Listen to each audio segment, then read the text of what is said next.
Bana gittim geri gelmem, ölüm beni orada buldu. Bana gittim geri gelmem, ölüm beni orada buldu. Toprak bedenimi sardı, benim gelmem hayli zordur.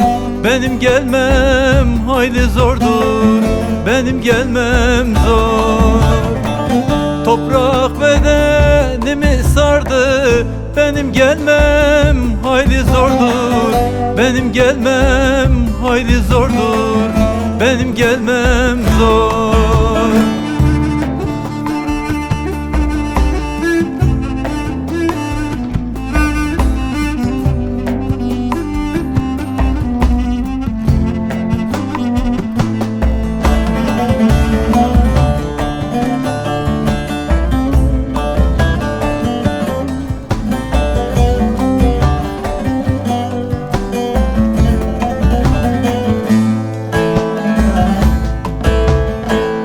Dışarıda karlar yağıyor, Dersim'im beni bekliyor.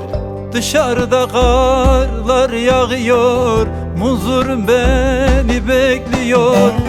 Gözlerde yaşlar donuyor, benim gelmem hayli zordur. Benim gelmem hayli zordur, benim gelmem zor. Gözlerde yaşlar donuyor, benim gelmem hayli zordur. Benim gelmem hayli zordur, benim gelmem zor.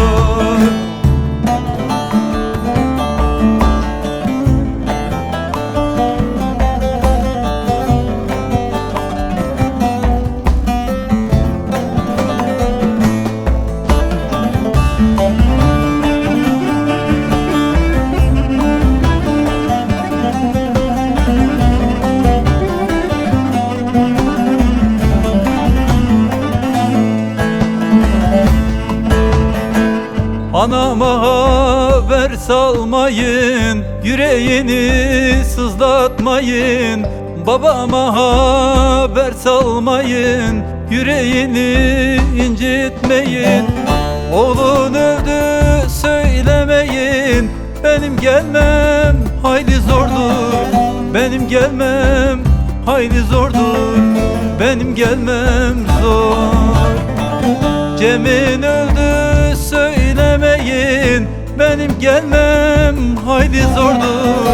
Benim gelmem hayli zordur, benim gelmem zor.